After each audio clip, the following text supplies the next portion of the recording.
चुनाव की आहट सुनते ही अंचल में धार्मिक आयोजनों का चलन बढ़ गया है और अंचल के तमाम सारे राजनेता भगवान की शरण ले रहे हैं।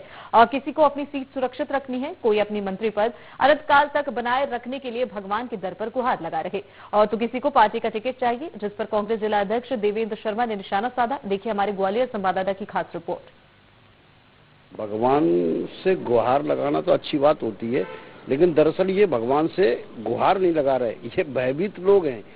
क्योंकि जनता की सेवा करना, उनकी समस्याओं का निराकरण करना, उनका विकास करना, जब समय होता तब इन लोगों के द्वारा उस पर ध्यान नहीं दिया जाता। और अब जब चुनाव सर पे आ जाता है तो फिर ये कोशिश करते हैं कि जनता का ध्यान भटकाने के लिए उनकी भावनाओं को कैसे अपने कब्जे में करें भावनात्मक रूप से, इसलिए वो करते हैं। क्योंकि एक तो इनके जरिए 8-10 दिन तक हजारों लोगों की भीड़ इकट्ठी की जा सकती है, लाखों लोगों को कोई रुद्राक्ष बांट रहा है तो कोई भागवत करा रहा है, भंडारे कराते हैं। तो ये एक तरह से उनको व्यस्त करना और अपने भक्ति भाव का सिर्फ प्रदर्शन करना है, ठीक है। और ये तो सही ही है कि जब काम नहीं किया तो सिर्फ भगवान के भरोसे रहना पड़ता है, तो अब वो भगवान के भरोसे हैं। एक्चुअल में क्या है कि राजनीति में अब जो है लोग जो जनसेवा करते थे और जनता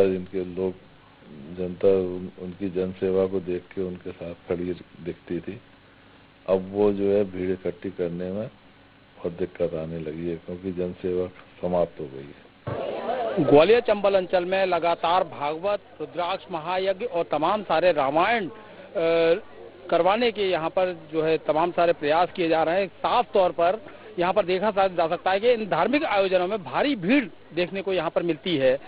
कांग्रेस नेता योगेंद्र सिंह तोमर यहाँ पर जो है रुद्राक्ष महायज्ञ का आयोजन यहाँ पर करवा रहे हैं।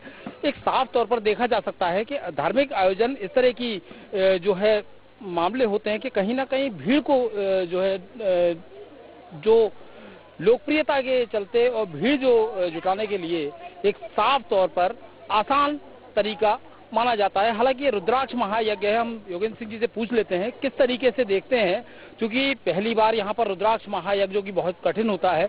आप देखेंगे कि यहाँ पर जो शंकर भगवान की जो शिवलिंग है वो यहाँ पर पूरे रुद्राक्ष की मालाओं से ढका हुआ है। वहीं पार्थिव शिवलिंगों का भी निर्माण यहाँ पर किया गया है। जी आप बताएं किस तरीके से, क्या प्रयोजन आपका रहा है ये जो आपने रुद्राक्ष महायज्ञ करवाया है? महाशिवरात्रि के पावन पर्व पर मुझे भगवान शिव की प्रेरणा मिली और प्रेरणा स्वरूप मैंने प्रण लिया कि क्यों ना धर्म के प्रचार प्रसार के लिए किसी न किसी को आगे आना चाहिए।